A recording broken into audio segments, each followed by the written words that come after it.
हरे कृष्णा। देवशयनी एकादशी या तो इस एकादशी को पद्मा एकादशी भी कहा जाता है। इस एकादशी के विषय में भविष्योत्तर पुराण में भगवान श्री कृष्ण और महाराज युधिष्ठिर का संवाद है। महाराज युधिष्ठिर ने कहा, हे केशव, आषाढ़ मास के शुक्ल पक्ष में आने वाली एकादशी का नाम क्या है?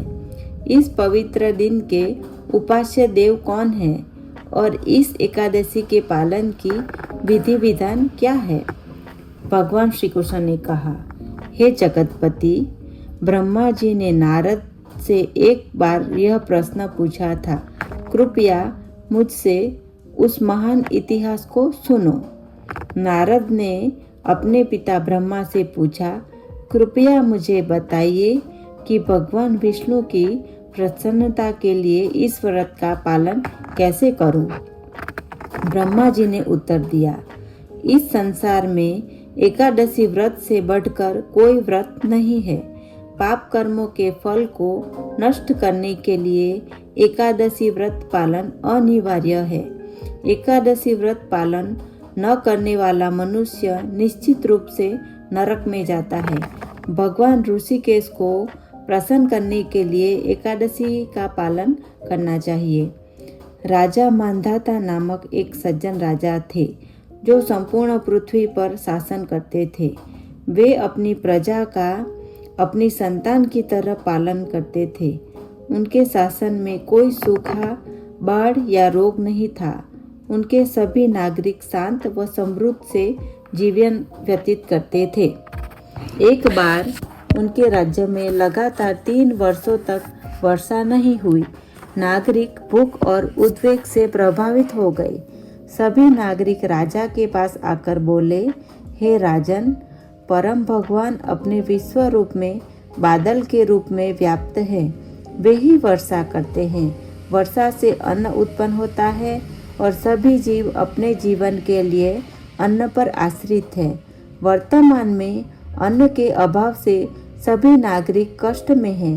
कृपया हमारी शांति व समृद्धि का कोई उपाय करें। राजा ने उत्तर दिया, आपके वचन सत्य है। अन्न को ब्रह्म ही माना जाता है। समस्त विश्व और जीवात्माएं अन्न पर ही आश्रित है। शास्त्रों के अनुसार राजा के पापों के परिणाम स्वरूप प्रजा को कष्ट भोगना पड़ता है। यद्यपि मुझे अपना दोष नहीं दिख रहा, मैं अपनी प्रजा के लाभ के लिए संभव सब उपाय करूंगा। राजा मांधाता ने फिर अपनी सेना के साथ वन में प्रवेश किया। वहां वे ब्रह्मा जी के पुत्र अंगिरा ऋषि से मिले। जब राजा मांधाता ने उन्हें देखा तो उन्होंने ऋषि के चरण कमलों में तुरंत प्रणाम किया। फिर राजा ने हाथ जोड़कर उनकी स्तुति की। ऋषि ने विनिमय स्वरूप राजा को आशीर्वाद दिया। अंगिरा ऋषि ने उनके आने का कारण और उनसे राज्य की कुशलता का समाचार पूछा। राजा ने उत्तर दिया, हे प्रभु, मैं धर्म के नियम अनुसार ही अपना राज्य पालन कर रहा हूँ। फिर भी पिछले 3 वर्षों से मेरे राज्य में वर्षा नहीं हुई। मेरी प्रजा कष्ट में है और मैं उनकी सहायता नहीं कर पा रहा हूँ। आज मैं आपकी शरण में आया हूँ। कृपया मुझे वह उपाय बताइए कि जिससे मेरी प्रजा शांतिपूर्वक जीवन यापन कर सौभाग्य प्राप्त करे। अंगिरा ऋषि ने उत्तर दिया, हे राजन, वर्तमान सतयुग सर्वश्रेष्ठ युग है। लोग परम ब्रह्म के उपासक है और धर्म के 4 स्तंभ विद्यमान है। केवल ब्राह्मणों को ही इस युग में तपस्या का दायित्व है। इसकी अपेक्षा आपके साम्राज्य में एक शूद्र तपस्या कर रहा है। फलस्वरूप इस अधर्म के कारण आपका राज्य सूखे से कष्ट पा रहा है। इसलिए आप इस शूद्र का वध कर दे और अपने राज्य में सुख समृद्धि स्थापित करें। राजा ने कहा, हे महर्षि, मैं तपस्या में रत किसी निर्दोष व्यक्ति का वध कैसे करूं? कृपया मुझे कोई अन्य उपाय बताइए। ऋषि ने उत्तर दिया, यदि तुम उसका वध करने में असमर्थ हो तो पद्मा या देवशयनी एकादशी का व्रत पालन करो, जो आषाढ़ मास के शुक्ल पक्ष में आती है। इस व्रत के प्रभाव से निश्चित रूप से आपके राज्य में वर्षा होगी।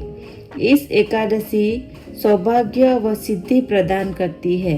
हे राजन, आपको अपनी समस्त प्रजा के साथ एकादशी व्रत पालन करना चाहिए। अंगिरा ऋषि ने आश्वासनपूर्ण वचनों को सुनकर राजा ने उन्हें प्रणाम किया और अपने महल वापस आ गया। तत्पश्चात आषाढ़ मास में राजा ने अपने परिवार और प्रजा के साथ इस पद्मा एकादशी का व्रत पालन किया। इस व्रत के प्रभाव से राज्य में सर्वत्र वर्षा हुई।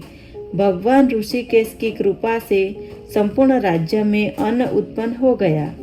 यह एकादशी व्रत पालन करता को सौभाग्य व मुक्ति प्रदान करती है। इस एकादशी की महिमा श्रवण व पठन करने वाले के समस्त पाप नष्ट हो जाते हैं। यह भगवान विष्णु शयन एकादशी भी कहलाती है, क्योंकि इस व्रत का पालन भक्तगण भगवान विष्णु की प्रसन्नता के लिए करते हैं। वे भौतिक सुख व मुक्ति के लिए प्रयास नहीं करते, वे भगवान की शुद्ध भक्ति की प्रार्थना करते हैं। भक्तगण इस दिन से चातुर्मास व्रत पालन श्रवण कीर्तन में रहकर करते हैं। जब भगवान हरि शयन के लिए जाते हैं और उत्थाना एकादशी तक भगवान जागते हैं। देवशयनी एकादशी की जय। श्रील प्रभुपाद की जय। हरे कृष्णा।